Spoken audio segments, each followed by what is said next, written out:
Hello guys, welcome to my channel. Ngayong araw na to, may gagawin tayo na GSAT Pinoy Satellite TV. Yung issue nito is no power siya.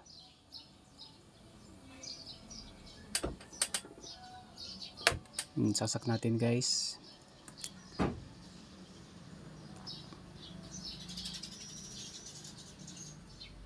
Power on. Yun, wala siyang power. Yan ang problema niya guys. No power siya. Kahit pindutin ko yung power off, power on, ayaw pa rin. Kahit naisaksak at saka balik, ganoon pa rin. So, first is check muna natin yung kanyang supply. Kung meron bang lumalabas na 12 sa kanyang adapter. So, gamit tayo ng analog tester. Set natin sa DC 50 volt. Kung papalo ba sa 12 volts ay yung kanyang supply.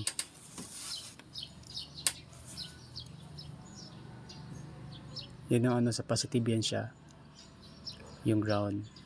So tingnan natin kung papalo ang ating tester. So wala siya, wala siyang supply, wala siyang output na 12 volts, kaya hindi siya nagpa-power o kahit anong kuan. Lipat natin sa digital, baka sira yung analog.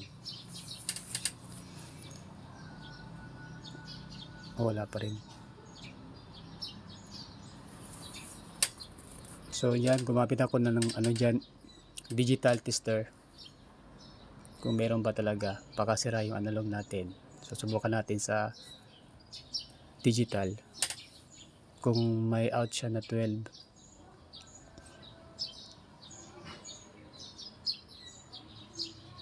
Mahirap talaga basawanhin. So ayan na guys, para malabo.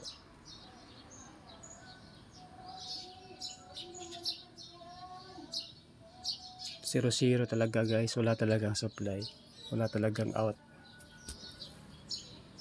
Nakasaksakan siya, so wala talagang out na 12. Kaya yung problema niya is yung power supply niya, yung adapter. So buksan natin yan guys para ma-check kung anong pesa ang nasira. So ito, nabuksan ko na.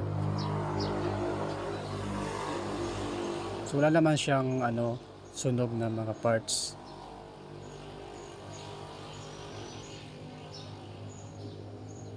Wala siyang sunog. Pero bakit wala siyang wala siyang 12?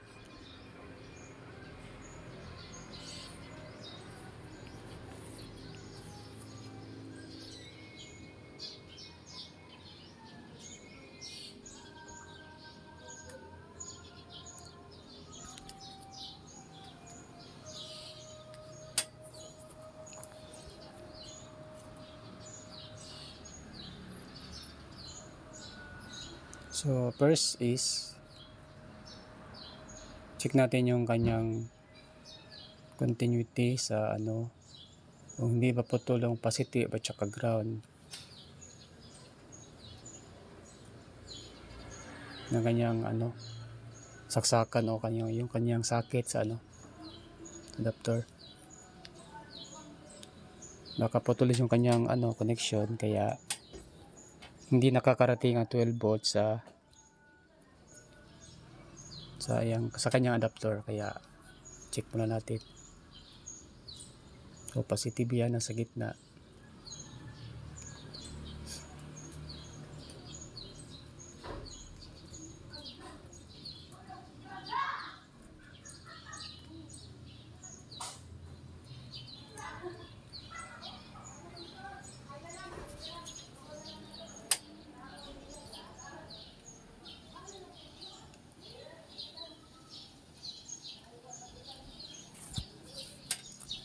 Pasensya na kayo guys kasi malikot yung camera kasi one hand lang to.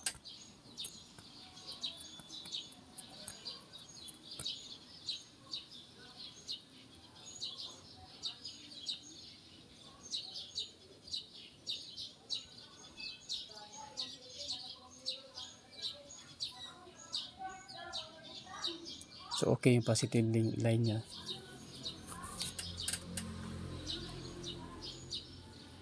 Hindi siya putol.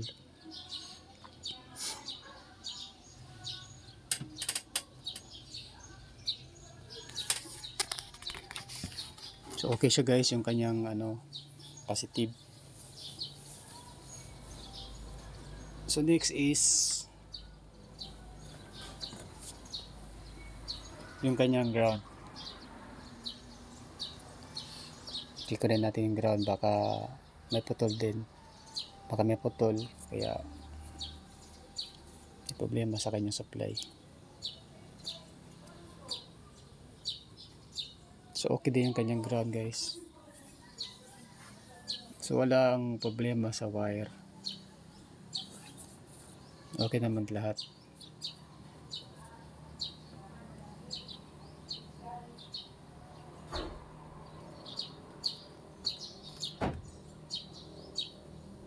So nakita ko guys yung kanyang dito. Yung kanyang connection niya, kanyang AC. Maluwag siya guys. Yan, maluwag siya. Yung saksakan ng AC niya maluwag.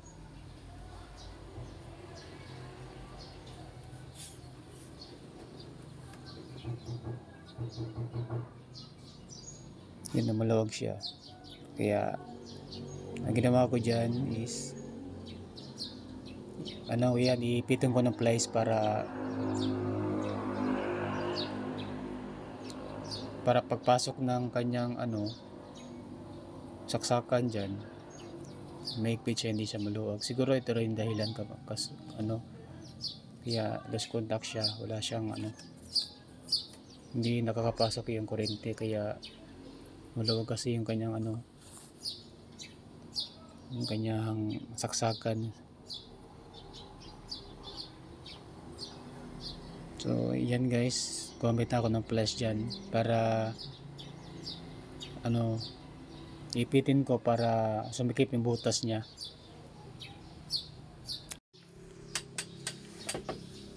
Yan guys, higpitan ko yan siya gamit ang plies para sumikip yung kanyang saksakan.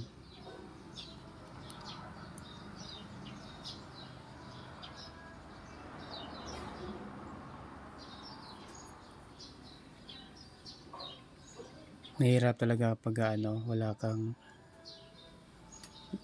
camera holder kasi one hand lang gamit. So yan, sumikip na kanyang butas guys. So try natin yung isaksa kung makakaroon na siya ng 12 volts. Yan, may higpit na siya dyan.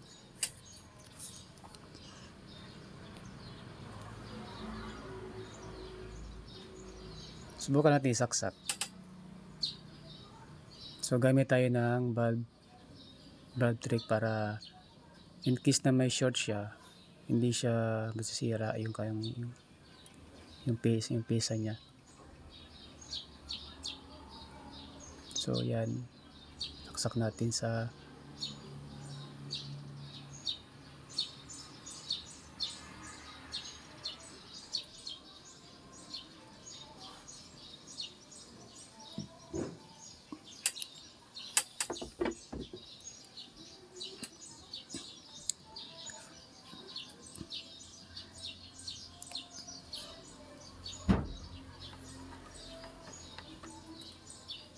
so set pa rin natin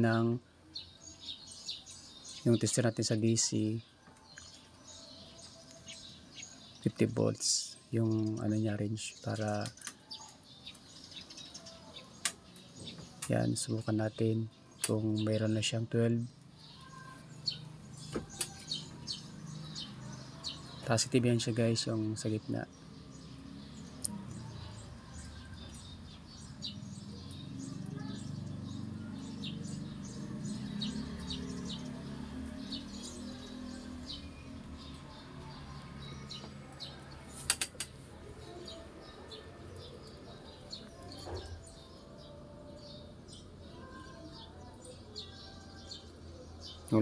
Wala siya guys. Wala talaga siyang supply. Susubukan din sa analog.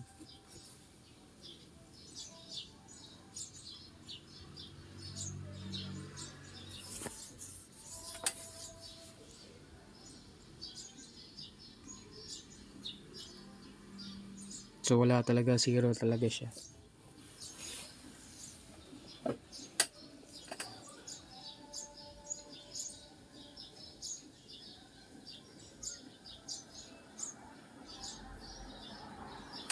So check na naman tayo guys. Check natin yung kanyang fuse, paka open or ano ba. So dyan guys, na-check ako na kanyang fuse. Open nga siya. Open siya guys. Kasi dapat may ano yan siya, may palo yan siya eh. So okay naman yung tester natin, pumapalo naman. So subukan natin check ulit yung kanyang fuse. So wala talaga siyang palo dyan guys. No, wala talaga. So check natin yung kanyang ano, baka ito na lang sira. So yung kanyang fuse guys is fusible ano siya, resistor. Nag-open to siya guys, kaya hindi siya pumapalo. So yan guys yung kanyang fuse. Fusible resistor ang tawag dyan guys. So yan, papalitan natin ng ano, kasi wala tayong ganyan. Gamitan tayo ng ano, yung manipis na wire. Yan guys, so tinanggal ko, check ko yan sa ano. Check natin sa ano.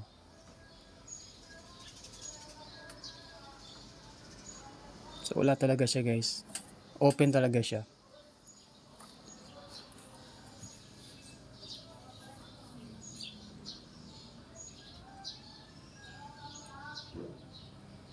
So yan guys yung ilalagay natin, yung manipis na wire, yung parang buhok. Kasi kapag nag-short siya, ano siya, madali siyang maputol. Kaya yan yung gagamitin natin na fuse. So yan, nagamit ko na guys. Wire lang siya. Maganda kasi yung manipis lang siya, kapag nag-short siya, ano siya, mas madali siyang maputol. Kaya safety rin siya gamitin. So yan, subukan natin kung ano na lang, kung may lalabas na ba na 12 sa kanyang out.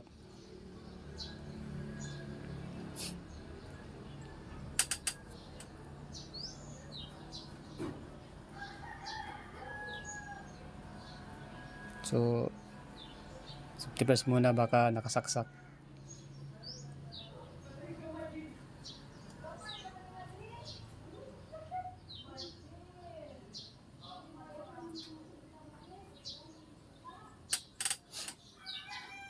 So yan guys, na ano na siya, nasaksak na natin ng maayos. So saksak natin. Gamit pa rin tayo ng bad tricks kasi baka pumutok yung ano. Mas maganda na yung safety tayo. So check natin yung kanyang supply, kung meron na siya. Yun, meron na siya, pumalo na guys. Yun, pumalo na siya. Meron siyang 12, sakto na sakto talaga, 12 volts. Ito siya guys, pumalo na. So okay na to guys. Makaka-power na to siya.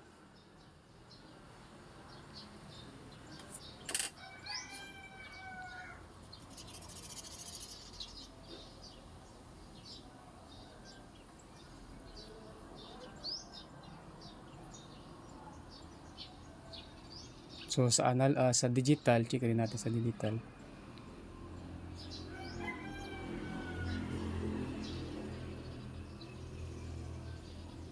Yun guys, so sana na natin i-testing dito sa kanyang satellite sa GSAT Pinoy.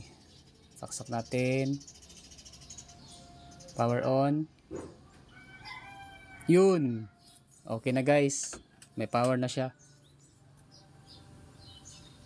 Good job guys, good job. Nagawa natin ng nais natin. Salamat sa panonood. Thanks for watching.